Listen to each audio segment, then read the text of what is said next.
Sébastien Salgado, bienvenue à l'UNESCO, merci d'être avec nous. On a ensemble une petite heure de discussion sur la biodiversité, votre travail, le rôle de votre institut et plus généralement le pouvoir du photographe pour éduquer le regard et inviter à l'action. Vous avez commencé très tôt le photoreportage sous l'égide d'Henri Cartier-Bresson. Vous avez commencé, je crois, par prendre des photographies de bâtiments, d'architecture avec votre épouse. Et puis très tôt, les migrants, les enjeux sociaux. Et plus récemment, vous avez voyagé pour documenter la biodiversité. Tout récemment, vous avez inauguré une exposition sur l'Amazonie. Comment est né votre intérêt pour la nature et la planète et quelle place occupe-t-elle dans votre travail? Avant de commencer, il faut faire une petite correction. Qui faisait les photos du bâtiment, c'était ma femme, parce qu'elle est architecte. Moi, j'ai volé son appareil pour faire des photos des migrants. Et donc, ça fait une petite différence. Et, vous savez, je suis né à la campagne. J'ai grandi à la campagne. Et je suis né à la campagne dans un pays sous-développé, qui n'avait pas de route. La ferme de mes parents, elles étaient au moins 8 heures de cheval de notre petite ville. Donc, je suis né vraiment en brousse. Et en naissant en brousse, on est dans la nature. Et donc, la nature, pour moi, elle était très importante depuis toujours dans ma vie. À un point que peut-être 90% de mes photos, ou peut-être même plus, étaient faites pas en ville, pas dans la partie urbaine de la planète, mais plutôt dans la partie rurale de la planète. Donc, cette approximation, elle a eu depuis toujours. Et c'est une autre question, l'histoire qui est devenue un peu à la mode depuis un certain temps, d'être proche de l'environnement. Mais quand on dit proche de l'environnement, c'est en ayant une idée écologiste. Cette idée, elle est venue beaucoup plus tard. Beaucoup plus tard, en 1994, donc il n'y a pas beaucoup de temps. J'ai travaillé beaucoup au Rwanda, j'ai travaillé beaucoup dans l'ex-Yougoslavie. Et à cette époque, et toutes ces années, 3-4 années qui sont suivies ça, jusqu'à 1997, j'ai vu des choses terribles dans ma vie. J'étais au Rwanda, j'ai participé de ces génocides, participé en tant que photographe, en train de regarder cette barbarie qui s'est passée là, à point que j'ai perdu tout l'espoir de survie de mon espèce. Quand j'ai fini ce travail, j'étais certain que notre espèce elle allait directement contre un mur. Que si elle mourait comme ça, elle ne méritait pas de vivre, parce que j'ai vu tellement de barbaries faites par nous-mêmes. J'ai vu beaucoup de ces barbaries faites dans la ex-Yougoslavie, au point que je ne voulais plus faire de photos. Que j'ai devenu malade. Avec ma femme, on retourne au Brésil pour avoir un peu de repos, que le médecin nous a conseillé que je devais quitter un peu la ligne d'activité permanente que j'avais de photographie. Je travaillais avec beaucoup d'organisations humanitaires, Médecins sans frontières, Save the Children Fund, Norwegian People Aid, toutes ces organisations qui travaillaient des côtés humanitaires, tant dans la ex-Yougoslavie comme travaillaient en Afrique. Et on revient au Brésil. À ce moment, mes parents ont devenu vraiment vieux. J'ai 7 sœurs. Je suis le seul homme d'une famille de 8. Et mes parents et mes sœurs ont pris la décision de transférer la ferme. C'est la ferme dans laquelle on a grandi, et pour moi et pour ma femme. On a pris la décision d'abandonner la photographie, d'abandonner tout, abandonner la France, retourner au Brésil et devenir paysan. On allait travailler la terre. On arrive, on reprend cette terre et on commence à bien regarder cette terre. Cette ferme qui, quand j'étais gosse, elle avait au moins 60% des forêts tropicales, elle avait moins d'un demi-pourcent. Et l'érosion dans cette terre légèrement montagneuse a provoqué un dégât tellement brutal, à point qu'on n'avait même plus de ruisseaux, plus d'eau, tout était ensablé. C'était une catastrophe écologique. Là, on s'est rendu compte qu'est-ce que c'est une catastrophe provoquée par la main de l'homme. Et là, l'homme proche de moi, mon père. Mais pas seulement mon père. Tous les fermiers de ma région, toute une région, à la fin, pour bâtir un Brésil soi-disant moderne, on a laissé derrière nous un désert écologique. Et là, qu'est-ce qu'on allait faire de cette terre?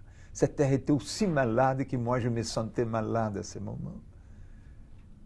Et ma femme, Lélia, elle a eu une idée, une drôle d'idée. Elle a dit, Sébastien, toujours tu m'as dit que tu as grandi au paradis. Vraiment, j'avais grandi au paradis. Elle a dit, pourquoi on ne reconstruit pas ce paradis? Pourquoi on ne replante pas ici la forêt qui était ici avant? Et j'ai dit, mais pourquoi pas? Pourquoi pas? Ça pourrait être une chose fantastique. À ce moment m'est venu une envie vraiment de revoir ces arbres, de revoir tout.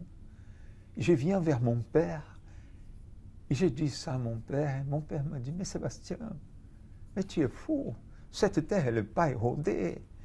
Cette terre, elle est comme elle a toujours elle était. J'ai dit, mais non, mon père, venez avec moi. Je l'ai mis dans une voiture. C'est une ferme immense. Elle fait 16 km de longueur. Je prends mon père et j'arrête avec lui au bord d'un ruisseau. Je dis, mais regarde bien, les clôtures qui descendent là, des fils barbelés. Regarde mon père.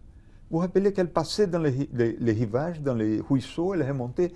Regarde, là, elle rentre dans la terre. Les ruisseaux, elle est ensablée au moins de 7-8 mètres de hauteur. Toute la vallée, elle est ensablée. Là, il s'est rendu compte. Vous savez, la dégradation environnementale engendre l'homme.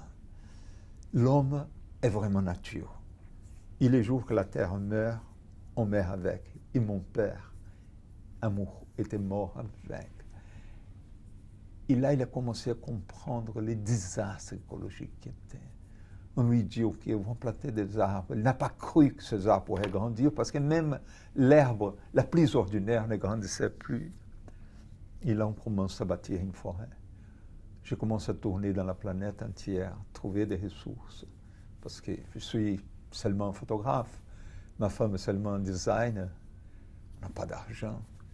Mais j'ai sollicité des fonds un peu partout dans le monde. Et on a obtenu des ressources. Et on a commencé à planter une forêt. Et résultat, on devait planter au moins 2,5 millions d'arbres pour refaire écologiquement ces morceaux de terre écologiquement détruits. Et vous savez, aujourd'hui, on a un peu plus de 3 millions d'arbres plantés.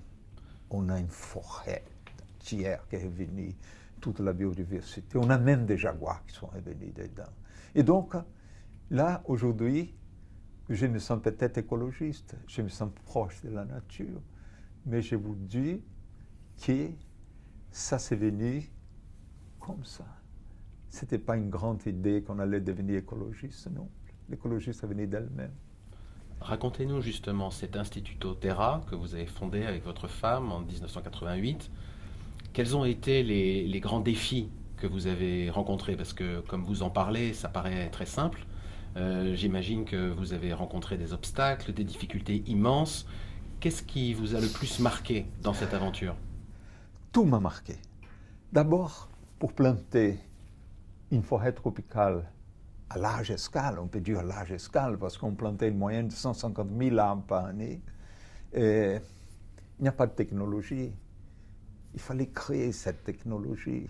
Ce n'est rien, 150 000 arbres par année. Ce n'est rien, 3 millions d'arbres qu'on a plantés vis-à-vis des besoins qu'on a.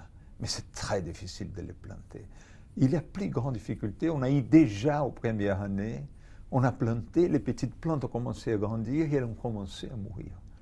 On a perdu plus de 60% de tous ces arbres qu'on avait plantés à la première année.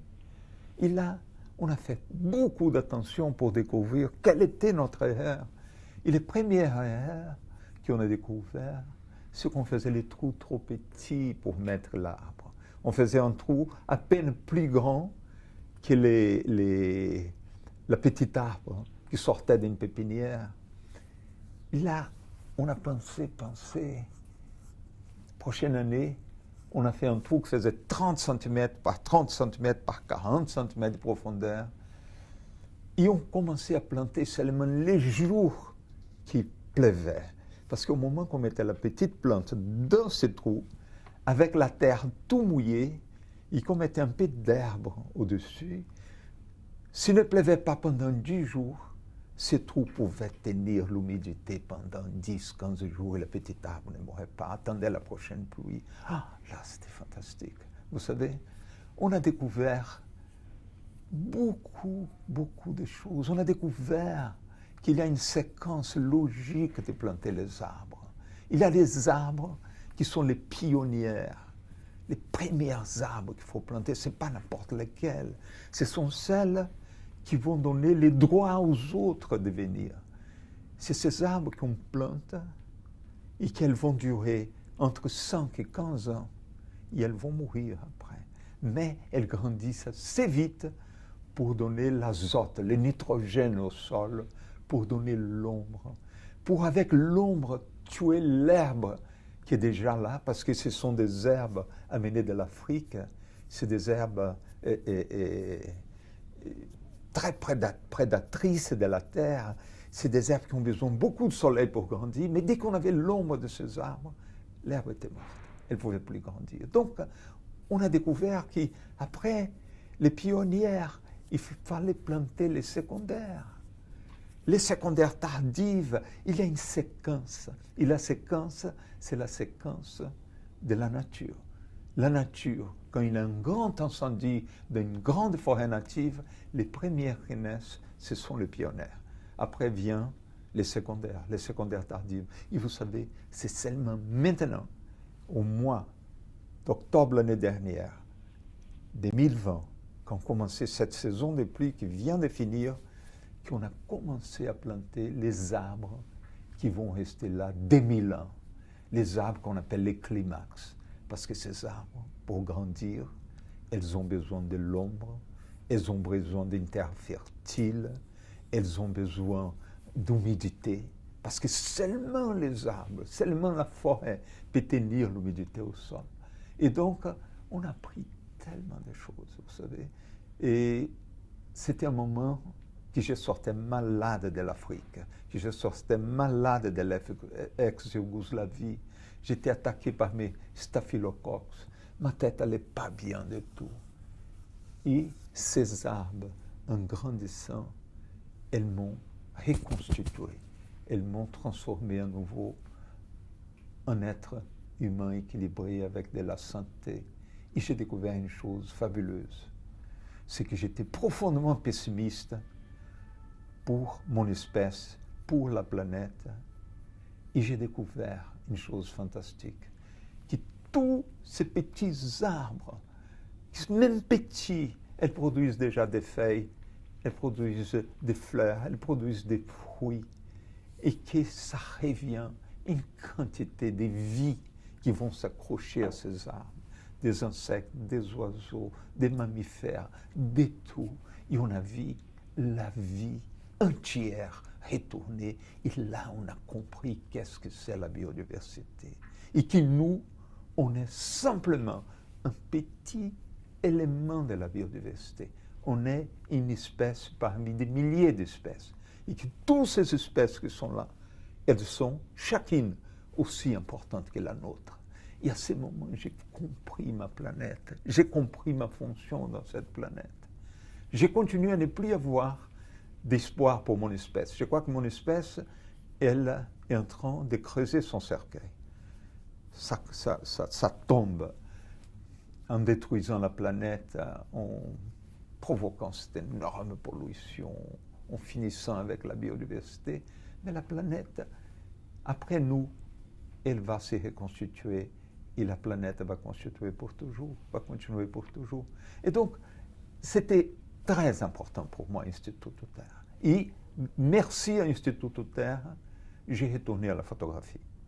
J'ai voulu photographier à nouveau. Et là, à ce moment, je ne voulais plus photographier seulement une seule espèce que j'avais photographiée toute ma vie, l'espèce humaine. J'ai voulu photographier toutes les autres espèces. Et j'ai parti pendant 8 ans en train de rechercher partout dans le monde. L'UNESCO m'a aidé beaucoup. J'ai travaillé beaucoup ici dans le patrimoine, en train de voir les endroits que je devais aller pour photographier dans la planète.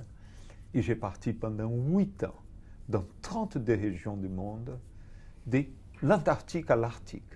J'ai tourné cette planète et qui après ça est devenu un livre qui s'appelle Genesis, une exposition qui s'appelle Genesis. Mais je me fais un énorme cadeau. J'ai fait énormément de voyages, mais les plus grands voyages que j'ai faits, c'était à l'intérieur de moi-même, de découvrir ma planète, de m'identifier à 100% avec les espèces minérales, végétales et toutes les espèces animales. Alors, Sebastião Salgado, c'est vous, l'homme dont parle Giono, l'homme qui plantait des arbres. Je suis content de vous avoir rencontré. De son côté, l'UNESCO, depuis maintenant de nombreuses années, nous fêtons cette année le 50e anniversaire du programme L'Homme et la Biosphère. L'UNESCO a créé à travers la planète un réseau de plus de 700 réserves de biosphère dans plus de 120 pays. Et comme vous l'avez dit, l'optimisme, la certitude que l'on peut changer les choses, c'est une des valeurs cardinales de l'UNESCO. Comment, d'après votre expérience, vous pensez que l'on peut reproduire le succès de l'Instituto Terra dans d'autres régions du monde, sous d'autres latitudes, pour partager cette expérience avec le monde entier? D'abord, je dois vous dire qu'on est très fiers d'être la seule espèce, la seule institution qui fait partie des réserves de la biosphère de l'UNESCO dans mon État, l'État de Minas Gerais au Brésil, que ma province elle est aussi grande que la France, et donc on fait partie de la réserve de la biosphère. Et je trouve que c'est très important. Je trouve qu'on est très menacé comme espèce. Et la seule possibilité de survie de notre espèce et de beaucoup d'autres espèces, c'est de reconstituer, c'est de réhabiliter les systèmes de biodiversité du monde. Et la seule manière de reconstituer la biodiversité, c'est en plantant des arbres. Il n'y a pas une autre manière. Mais ce n'est pas en plantant n'importe quel arbre. Vous savez, la biodiversité, elle est locale. Elle n'est pas même régionale, elle est locale. Et pour reconstituer la biodiversité, il faut qu'on plante les arbres locaux. Si on va planter des arbres autour de Paris, il faut qu'on récolte les semences des espèces d'arbres qui ont été toujours ici, qui ont reconstitué une forêt avec les espèces environnantes, parce que les fourmis d'ici, les cafards d'ici, les serpents d'ici, les oiseaux d'ici, ils aiment que les essences d'ici. Il faut planter les essences locaux. Et les essences locaux, elles existent partout, par 10 arbres ici, 5 là, une centaine dans un bout de petite forêt. Il faut simplement faire ce qu'on a fait à Instituto Terra. On a créé une pépinière, possiblement aujourd'hui, soit une des plus grandes pépinières du Brésil pour les arbres d'espèces natives. On a une pépinière avec une capacité de produire 1,2 million arbres par année. Et on récolte des semences autour. On a un laboratoire de semences et on plante en moyenne dans notre pépinière une centaine d'espèces. L'année prochaine, on va planter une centaine à nouveau, mais vous savez, les arbres ne produisent pas des semences d'une manière trop régulière. Certaines produisent des semences chaque 3 mois, d'autres une fois par an, d'autres une fois chaque 3 ans. En réalité, notre pépinière, chaque année, on varie un peu les espèces qui sont dedans. Jusqu'aujourd'hui, on a réintroduit à peu près 303 espèces différentes pour reconstituer la forêt qu'on est en train de construire. Et donc, Ce qu'on a fait, Institut Terre, on a rebâti une forêt qui se ressemble énormément à la forêt qui était là avant. Et là, on a vu un retour colossal de la biodiversité. On a 173 espèces d'oiseaux dans notre institution. On sait parce qu'on compte les oiseaux. On fait des recherches et on a une quantité incroyable de mammifères. On a même des jaguars. Les jaguars, ils étaient éteints dans notre région. Depuis plus d'une cinquantaine d'années, ils avaient disparu. Et on les jaguars. Et on n'a pas ramené un seul, ils sont venus tout seuls. Vous savez, ils se sont cachés quelque part. Ils attendaient que la planète se reconstitue pour qu'ils puissent sortir. Il y a un bout qui était reconstitué, ils sont venus. On a voulu réintroduire nos petits crocodiles, nos caïmans d'Amérique latine. Et je me rappelle que notre biologue, elle était enceinte, elle avait des cauchemars, qu'un de ces caïmans pourrait attraper son bébé. Et on a dit, Aline, oublie, on n'amène pas, oublie. Un jour, plus tard, on va amener. Et ça passe quelques mois, ça vient un technicien, en courant avec une petite photo, montre, regarde, Sébastien, les caïmans sont en train de venir tout seuls. Aujourd'hui, on a vu des caïmans arriver complètement pleins de poussière, ils venaient par la route. J'ai trouvé ça tellement étonnant. Vous savez, il y en a une intelligence planétaire, collective, c'est l'intelligence de l'évolution. Et donc, les espèces, même qu'on croit qu'elles ont disparu, elles se protègent. Elles sont là en attendant l'opportunité de revenir. Et donc, ça ne me fait pas très peur pour la planète. La planète va se reconstituer. Et si nous, on prend dans notre conscience qu'il faut qu'on retourne vers la planète, au moins spirituellement, qu'on aide la planète à se reconstituer et qu'on se place à nouveau à côté de la biodiversité, on peut possiblement subsister. Du contraire, ça va être très difficile. Vous avez dit le découragement qui vous a pris après le Rwanda, après la Yougoslavie, et comment la biodiversité, comment l'Institut Terra vous a ramené ou vous a permis de reprendre pied dans la photographie. Vous avez repris goût à la photographie par la biodiversité. Que peut le photographe aujourd'hui, à côté du scientifique, à côté du politique, à côté des citoyens, pour transmettre cette passion pour la biodiversité, pour la nature, l'envie de s'engager? Que peut le photographe? Vous savez, la photographie, c'est le miroir de notre société. Donc, si je suis photographe, c'est parce que la photographie, à un moment quelconque de l'évolution, elle apparaît par une demande de notre société. Et l'utilisation de la photographie, elle est devenue nécessaire, n'est-ce pas? Par exemple, quand j'ai commencé à faire mes photos, j'ai travaillé énormément avec votre journal, les courriers de l'UNESCO, parce qu'il y avait une demande d'images, il y a une demande, n'est-ce pas? La photographie, c'est la mémoire. Et on a aujourd'hui un langage qui se ressemble à la photographie, c'est des images faites avec les téléphones portables, qu'on croit que c'est la photographie. Ça, ce n'est pas la photographie. Ça, c'est un langage de communication par l'image. La photographie, c'est la mémoire. La photographie, c'est cette chose que votre papa et votre maman a fait de vous quand vous étiez tout petit et qui a mené au coin de la rue, qui était développé les films, qu'on va faire des photos, qu'on vous a mis dans l'album, que vous avez touché, cassé les petits coins. Mais cette photographie a raconté votre histoire. Et donc, il y a ces côtés de la photographie. Je ne crois pas que la photographie, tout seule, elle pourra changer le monde. Je ne crois pas. Mais la photographie, avec l'information, avec les organisations comme l'UNESCO, avec les organisations humanitaires, avec les organisations environnementales, avec tout, elle fait partie d'un mouvement. Et c'est que c'est important. Ce qui compte, c'est de faire partie d'un mouvement. Et donc, de ces côtés, je crois que la contribution de la photographie, elle est immense. Mais elle est immense dans un mouvement, mais pas tout seul.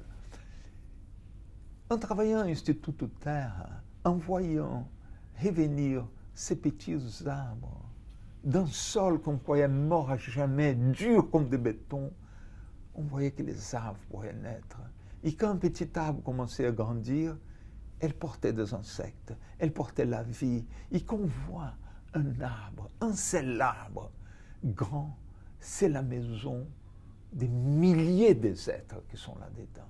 Et qu'on met ensemble des millions d'arbres, ça fait une mégalopolis.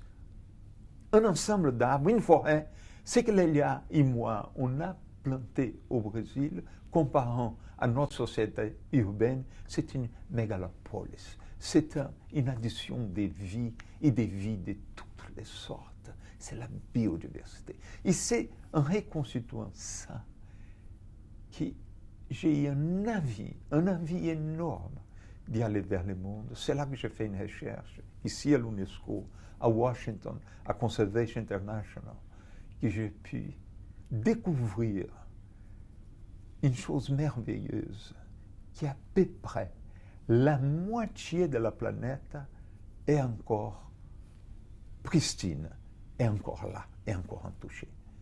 Ce n'est pas la moitié la plus facile, parce que celle-là, on a mis la main dessus, on l'a détruite, mais ce sont les grands déserts, ce sont les montagnes très élevées, ce sont les terres très froides, ou les terres extrêmement chaudes, extrêmement humides, mais si on les additionne toutes, ça fait à peu près la moitié de la planète. Et c'est là que j'ai voulu y aller, comme photographe, pas vraiment pour créer un travail qui après a devenu un livre.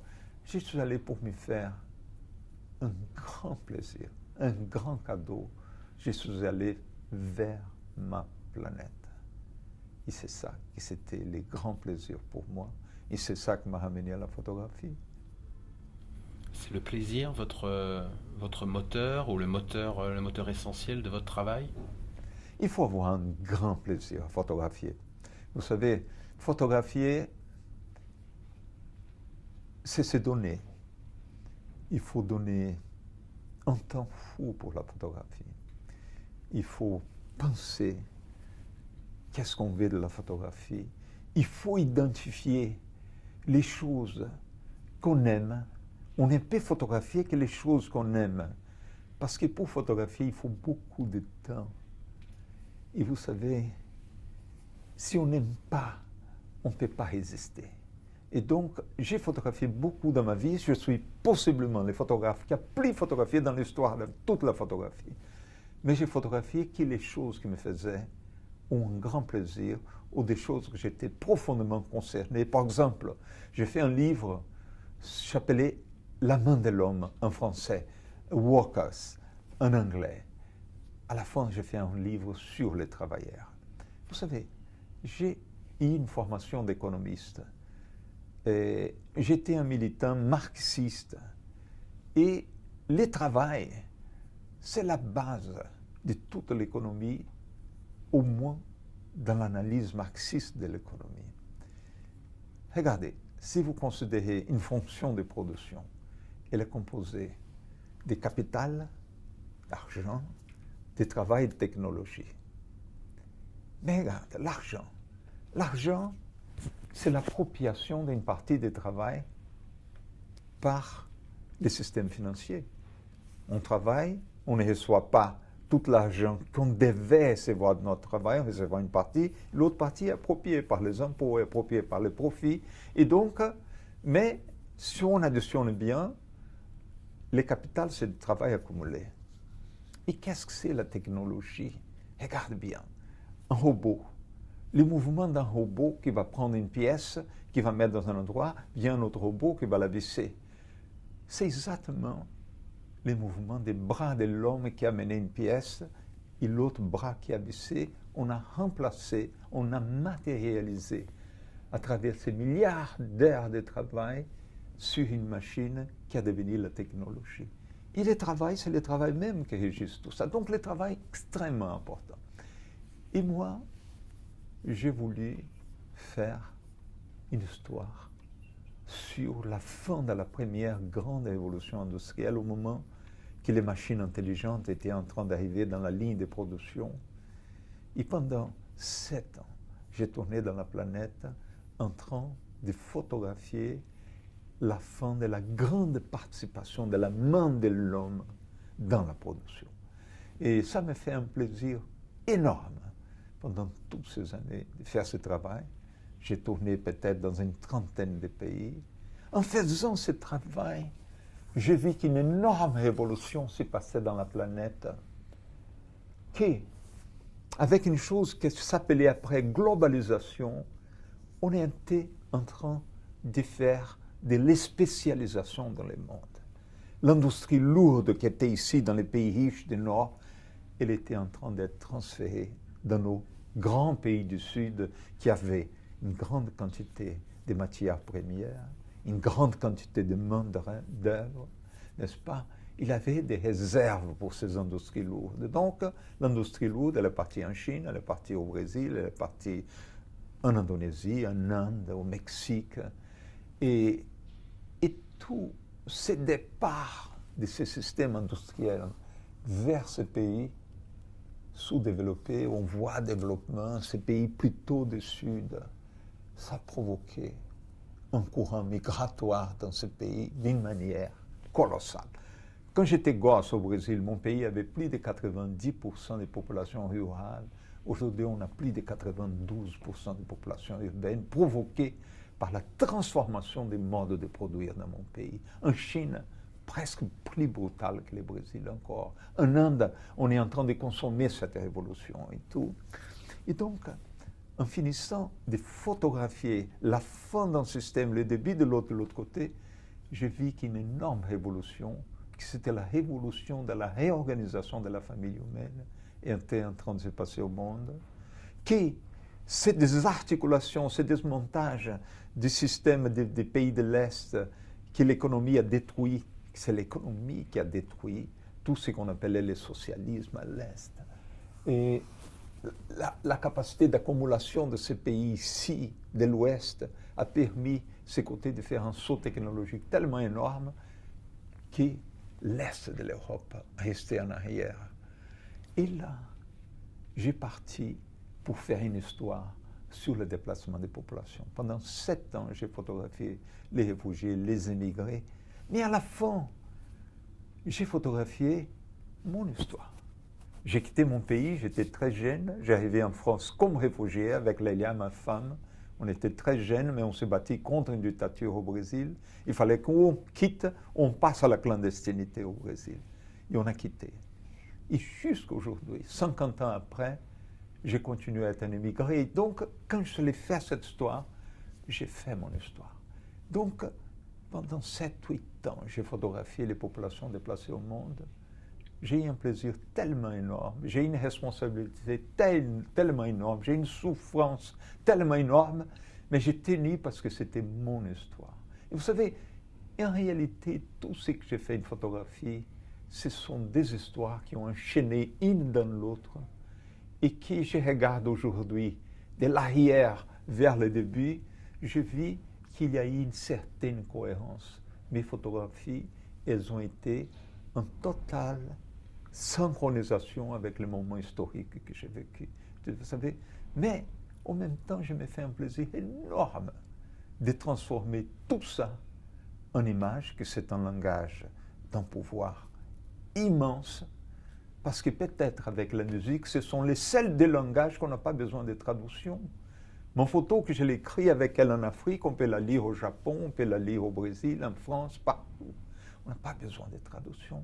C'est un langage qui a beaucoup de force, beaucoup de pouvoir, et qui m'a permis, pendant ces 50 années que j'ai travaillé comme photographe, de voir ma planète, de connaître en profondeur ma société. Et donc, j'ai souffert, j'ai eu des plaisirs, mais j'ai réalisé ce que j'ai voulu réaliser. Donc, ça m'a donné une très grande satisfaction. La photographie, dites-vous, est un miroir du moment historique où nous sommes. Qu'est-ce qui, selon vous, caractérise justement le moment historique où nous sommes aujourd'hui? Un moment spécial. On vient on est en plein dedans. On est presque en train de sortir, mais on n'a pas sorti de ces moments dramatiques pour l'histoire de l'humanité, n'est-ce pas? D'être attaqué par un virus très spécial, un virus qui est sorti de la nature. Et ce virus, je crois qu'il nous donne une vision, une prévision de ce qui se passera avec nous dans les prochaines années. Parce qu'à la cadence qu'on est en train de détruire la nature, cette nature, elle comporte une quantité de virus. On aura d'autres et d'autres. Mais ça, c'est certain, je n'ai pas aucun doute. Et on a vécu, il n'y a fait pas très longtemps, la destruction de l'idée des blocs de notre planète. C'était un bloc de l'Est et un bloc de l'Ouest. Et c'est drôle parce que quand j'étais jeune, j'imaginais que l'évolution, elle était seulement dans un sens. Et aujourd'hui, j'ai compris que l'évolution peut être positive comme peut être négative. Et que pour moi, la vraie histoire, elle est racontée par la dialectique. Et la dialectique, elle définit déjà ça. Elle est constituée de la négation et de la négation de la négation. Et donc, on est en train de revivre des moments qu'on a vécus. C'est un moment très intéressant pour l'humanité, mais possiblement très difficile aussi. On est en train de finir d'urbaniser. La planète entière commence à être urbaine. Et quand on est urbain, on n'est plus dans notre planète. On est en train de devenir des aliens dans notre propre planète. Les gens qui vivent à Paris, qui vivent à Pékin, qui vivent à São Paulo, ne vivent pas en France, ne vivent pas en Chine, ne vivent pas au Brésil. On ne connaît plus la nature. On s'éloignait énormément de la nature. Donc, ça devient chaque fois plus facile pour notre planète de nous éliminer au moment qu'on sera trop gênant pour elle. Et il faut qu'on fasse très attention, qu'on prenne des leçons de tout ça pour qu'on puisse se rapprocher à nouveau de notre planète. Et c'est des moments très spéciaux. Comment concrètement, dans une photo, là vous avez l'exposition Amazonia qui est en ce moment à la Philharmonie, comment vous réussissez ou comment vous cherchez à faire passer cette réconciliation ou cette harmonie entre des communautés humaines et leur environnement naturel? Vous savez, pour réaliser un travail comme celui que je suis en train de présenter aujourd'hui sur l'Amazonie, j'ai mis beaucoup d'années. J'ai fait en continu 7 ans de travail, plus les années que j'avais fait avant ces dernières 7 ans de travail en Amazonie. Peut-être que j'ai 9-10 ans de travail en Amazonie. Ça représente pour 48 missions que j'ai fait en Amazonie. Donc, j'ai dédié une partie de ma vie à ce travail. Quand on vient, on fait attention, on participe, on met son cœur, on met son esprit, on met son plus grande envie, on met tout son entourage dans une histoire comme ça, on arrive à les présenter. J'ai l'impression que si vous allez dans l'exposition qu'on a montée, si vous regardez ces livres qu'on a faits, si vous lisez tous ces textes, il y en a un pan de ma vie qu'elle a dedans. Et donc, j'espère qu'ils puissent vraiment transmettre ce que je veux qu'ils transmettent. C'est que les gens qui rentrent dans cette exposition, les gens qui lisent ces livres, qui voient ces images, ne soient plus les mêmes avant qu'il a rentré dans l'exposition qu'après qu'il a sorti de l'exposition. Et donc, j'espère qu'on puisse faire comprendre aux gens les besoins qu'on a de protéger cet écosystème. Vous savez, si on n'arrive pas à convaincre tous les êtres humains de cette planète, on ne pourra pas protéger cette partie de la planète qu'il faut absolument qu'elle la protège. Pourquoi il faut qu'on la protège? Parce que c'est la plus grande séquestration de carbone au monde. Vous savez, les arbres sont très sages. Il n'y a que les arbres, la seule machine capable de transformer le dioxyde de carbone en oxygène, ce sont les arbres à travers de la photosynthèse. Et là, elles ont une fonction colossale en Amazonie. Vous savez, il y en a un concept très nouveau qu'on vient de le découvrir, ça fait quelques années. Un concept qui s'appelle les rivières volantes. L'Amazonie, c'est le seul espace de la planète capable d'autogérer sa humidité. L'Amazonie, elle génère tellement d'humidité, chaque arbre, elle évapore par jour entre 1000 et 1200 litres d'eau. Et ce sont des milliards et des milliards et des milliards d'arbres ensemble. On crée une quantité d'humidité, une partie, elle déverse à nouveau sur l'Amazonie, mais une autre partie se transforme en cumulus nimbus, ces énormes nuages qui montent jusqu'à 10 km de haut. Et elles s'en vont dans la planète, distribuer l'humidité dans la planète. Donc, on a besoin de cet espace pour beaucoup de choses. Et donc, il faut les protéger. Mais on les protégera seulement après le moment qu'on a convaincu toutes les gens de cette planète qu'on a besoin de l'Amazonie pour notre survie. Et donc, c'est ça que je voulais un peu avec cette exposition, qu'on aura plusieurs exemplaires. On a un exemplaire à Paris, on a un autre qui commencera à Rome le 30 septembre. On aura un autre exemplaire qui commencera à Londres le 13 octobre. Un autre qui commencera à São Paulo au mois de février. Un autre qui commencera à Rio au mois de juillet. Donc, on a ces expositions qui font à travers le monde et j'espère qu'elles puissent avoir la fonction d'amener cette information de protection de l'écosystème amazonien. L'Amazonie est effectivement, pour de larges parts d'entre elles, inscrit au patrimoine mondial de l'UNESCO et doit être protégée comme tel et comme un bien commun. Lorsque vous voyez les jeunes générations, et ce sera ma dernière question, les jeunes générations qui s'engagent notamment pour la biodiversité, pour la planète, est-ce que vous êtes confiant? Est-ce que vous êtes optimiste? Je suis optimiste. Je suis optimiste dans le mouvement historique. Parce que si je regarde 30 ans en arrière, il y avait très peu de gens qui étaient concernés avec l'environnement.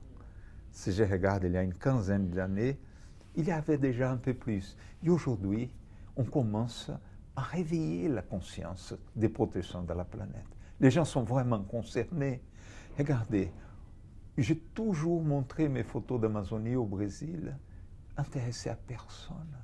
Au point qu'une fois, j'ai fait une expo dans une galerie, et la personne de la galerie a dit « Sébastien, ce n'est pas la peine de montrer des photos des Indiens parce que les Brésiliens détestent les Indiens. » J'ai dit « Mais ce n'est pas possible. » Et aujourd'hui, tout est changé.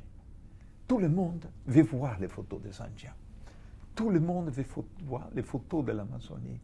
Peut-être que le Brésil, le pays qu'on disait qu'on n'aimait pas les Indiens, c'est le pays en première ligne du monde aujourd'hui à vouloir protéger les communautés indiennes, à vouloir protéger l'Amazonie. Écoute, quand je vois les jeunes qui viennent dans l'exposition ici à Paris, à la Philharmonie, qui viennent me parler, ce sont des jeunes qui sont concernés, très concernés. Donc c'est la génération de l'avenir qui est préoccupée avec la planète. Ça me donne un énorme espoir. Je crois qu'on a...